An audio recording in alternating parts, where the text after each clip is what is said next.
Football season is in full swing, with basketball season, of course, just around the corner. But for many high schools across the state of Indiana, the esports season is what they're talking about. School officials say esports has become a billion-dollar industry, so they now have a season for it. The idea is to get kids out of their rooms and interacting with other gaming fans while being coached by professional gamers. Organizers hope students will gain experience with a variety of career options as well that gaming opens for them. Maybe give them a head start going forward. So what do you think? This is a big thing. It is a multi-million-dollar industry. It is. There was just a kid that made $3 million doing that Fortnite marathon, and there his parents going, You don't have to pay for college. Wait a minute, Michelle, they did what? Okay, that's what I thought they but did. seriously, Okay. $3 million off of Fortnite, and I get it, kids aren't being active, they aren't going outside, but at least this makes them social, and they can interact with other kids, and they're not cooped up, so I'm all for it. I think this is the future, I truly do. Yeah. All right, Laddie, calm down just a little bit with your answer. Calm down just a little bit. Okay. 25 years ago, you never thought this was going to happen. Right. I'm sitting there playing Mario Brothers or playing Tetris or whatnot, and my mom's like, you know, you got to get out of the house. Now, I play sports too, Right. but it was something that we did because it was new at the time, and it was getting bigger, faster, stronger, and the technology was. But parents thought it was a waste of time. It You're was. They're right. like, you know, you have to stop getting this, you know, you're going to rot your brain is what they rotting your said. brain. Yes. But now it's good. It actually works with your hand-eye coordination, and plus it's just a whole new thing that I'm so happy that it's actually working. And so parents, don't get mad at your kids.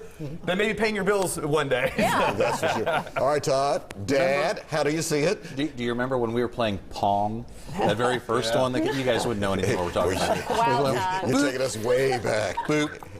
Boop, that was it. You know, I think it's really important, though, that there is some balance because, as you mentioned, there are a lot of kids that are in their room like 20 hours a day and they're not getting out, and it can actually be dangerous for them. Yeah. So anything we can do to promote them getting outside and having that interaction, which is a daily thing now with us, with a lot of the kids on the telephones, it's like, put the phone down, have a little face-to-face conversation. Yeah, these are social skills The you really need. kids, So. tell my husband that. Okay. All right. All right. We will move on. Dating apps may be free, but when it's time to actually meet, it's time to pay up. A new survey showed that Americans will spend, get this, more than $100,000 on dating over a lifetime. The survey, done by budgeting app Simple, found that people spend about $168 on dating every month. Do the math, and that totals to more than $121,000 on wining and dining over a lifetime. Good And thing we're Laddie, starting with Laddie. that's it.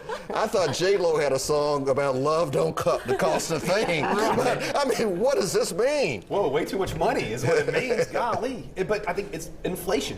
Inflation is probably one of the biggest things. Back in the day, you could go get a cocktail for like $5, $6. Now you're going and getting one for $14. But now it's a great cocktail, but still, if you're a single person, you go on a couple different dates. Let's say go on a different once a week. Yeah. Well, guess what? Now that's about almost $200 that month, and it says 168. You know, it's going to add up, but a lot of it's inflation, and it depends on how lonely you want to be or how involved with someone you want to be. Well, I'm curious, are women, in your case, you know, are they paying? Because A lot of them do. Are they paying for your services? A lot of yes, they are. That's what Mary Beth is asking. Did you pay when you were dating sometimes? I mean, I think They do. They absolutely do. They want to make it even. They say, or we'll split this, or, you know, even nowadays it's, hey, if you take care of this, I'll take care of that. Good. And if you know that off the bat, then you know exactly where it's going to go, and you can actually feel more comfortable with each other. So All right. we're asking the wrong questions. Laddie, how much do you spend a month on dating? I plead the fifth. Yeah. That's what I'm saying. That's Oh, wait what a I'm minute, you saying. dropped your Platinum American Yeah. Express card. Your black card over All there. right, Yeah. Todd, but does that price stop once you get married? Because a lot of people say that a lot of women, a lot of guys want the dating feeling to continue even in marriage with that person you're married to. He looks so scared. I just patted eye off So, last week. He looks so scared. I was just Todd, about do to you toss it still right back spend- over to Michelle because I was just about to say, well, you tell me, because you're the one that's traveling all over the world here. And I'm He's a going, that must be newlywed, Todd. expensive. But all jokes aside, I truly believe, and I say this to my husband, I said it to him just yesterday, and he rolled his eyes at me. I believe that once you get married, you should never stop courting each other. I think it's very important to not for lack of a better word, let yourself go, but don't give up on your romance. It's important to keep not whining and dining each other, but just you court each other. It just changes. Right. Perfect example. And even if you have children, I think once a week is a good idea to go out. So it's like just some alone time. It just goes from dinner and all those things to like my husband bringing home sparkling water yesterday from Trader Joe's. He goes, I bought you something, baby. And I'm like, $4.99. That's the whining and dining I'm talking about right there. So it just, now you need 164 more and you're good. it changes little things here and there when you get married. It's just the difference of what matters to you. Yeah. Just wait till you have kids, and it'll be a whole lot more than $100,000. I'll tell you that. What, 250? Oh, I thought you were going to say then everything's over. No, the romance is still there. You just can't afford it.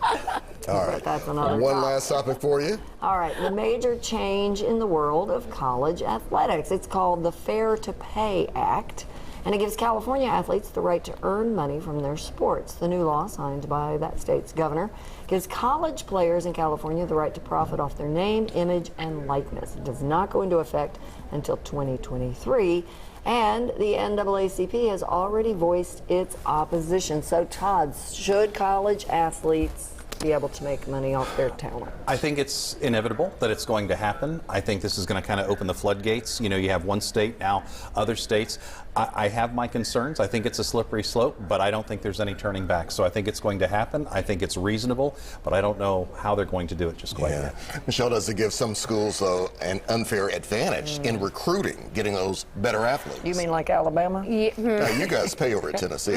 So, We have to. I am not getting involved in that. We have to pay at I Tennessee. am We're not begging. getting involved in that. But what I will say is I do think it's dangerous. I absolutely think it's dangerous. However, as somebody like what me and Laddie do for a living, we're on-air talent and we are a brand. I understand wanting to get paid for the work that you're putting in. Schools Do they do that at radio? It depends on the situation. Yeah, but the thing is, schools make a killing off of these kids. So I think that it's a very dangerous situation. It is a very slippery slope. Like Todd said, I think it is inevitable that would happen. What I would love to see is that the kids can get paid, but not touch it till after they graduate. Ooh. Because think about it, if you were going to school with a kid that was making millions of dollars in college, I don't know about you, but I would totally look at them differently.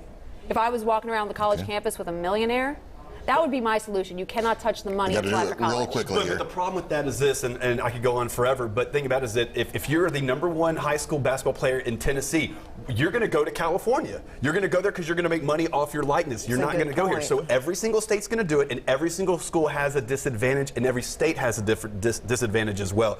I think that I kind of agree with what you say, but these one-and-done players, they're not going to get 4 years. You know what I'm saying? They're going to get that one. They're going to get like 50 grand and then go on to the pros.